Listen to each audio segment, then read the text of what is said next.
So I'm PC Dan Lowe from Landmark House Police Station, Suffolk Police, on Neighbourhood Response Team, Team 5. We've just had a call to a location in Ipswich where there's a disturbance at one of the properties where it's believed a young child is coming into the street asking for police help. Apparently it's all gone quiet now, but we're just obviously going there just to ensure that everyone's okay.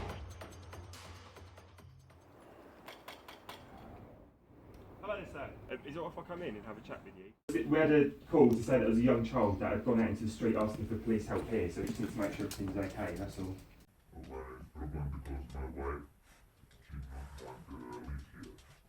Oh, she doesn't want to live here?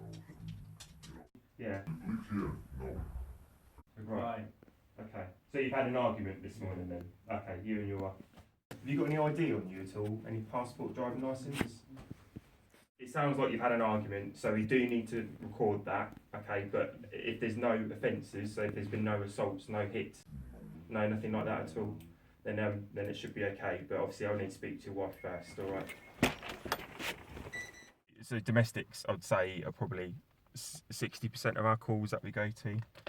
We take domestic incidents quite seriously as well, because there's sort of like a high risk of harm and vulnerability involved in them. So we always make sure that we safeguard as much as we can, which is why I can't just leave here and put a report on. I need to make sure that the wife's okay and that the daughter's okay as well. I'll get the control room to see if they can try and contact mum throughout the day. If needs be, we can get a late turn unit, obviously, because we've got to see both parties in relation to this, because obviously it looks like it is domestic, because he has said that I've had a verbal argument this morning.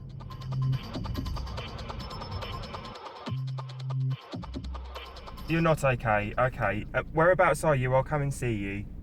I'll be there as soon as we can, alright? I've got in contact with the female party if it's domestic, and she's had quite upset on the phone. So we're now heading to a friend's address where she's gone to, where she's with her daughter. So we're going to obviously just make sure she's okay and find out her side of the story. That's a negative, don't need to call her, I've spoken with her over the phone.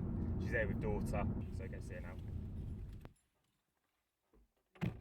So I've spoken with the female party. She's disclosed a assault from the male party at the address, and I've spoken to the little girl there, and she's sort of corroborated that. So what I need to do now is go through domestic abuse report with her and just do a risk assessment.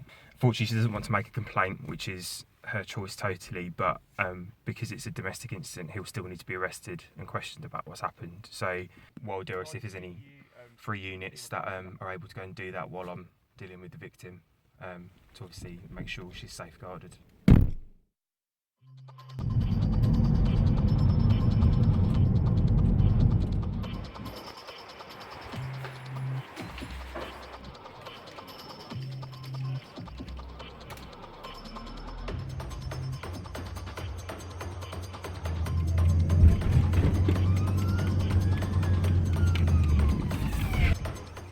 We've just received a call from ambulance in relation to a medical emergency which they need assistance with. Someone's in cardiac arrest.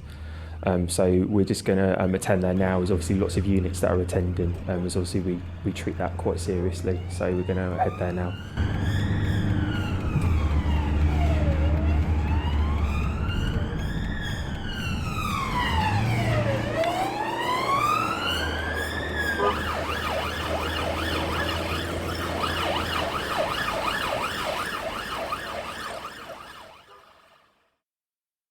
So we just come back from the incident. There was lots of units there, tied in with ambulance as well. Unfortunately, due to the nature of it, I can't disclose any information about what's happened, as the investigation is obviously still ongoing.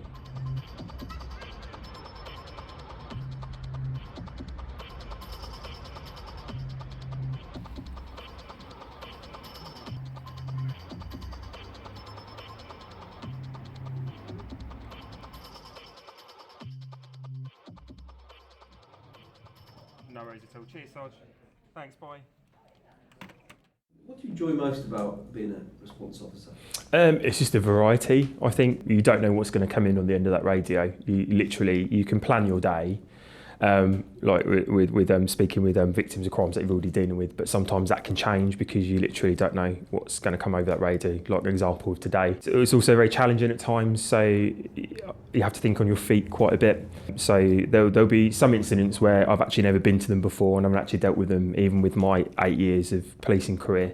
And I still have to ask questions and obviously seek advice. So every day is a learning day, really. Hardest parts are probably when you deal with like a major incident where there's been significant death involved, and obviously you've got to deal with the family members, especially when it involves like young people or elderly residents, or anyone really. So because you're there really sort of looking after the family and making sure that they're supported, as well as obviously keeping your police hat on.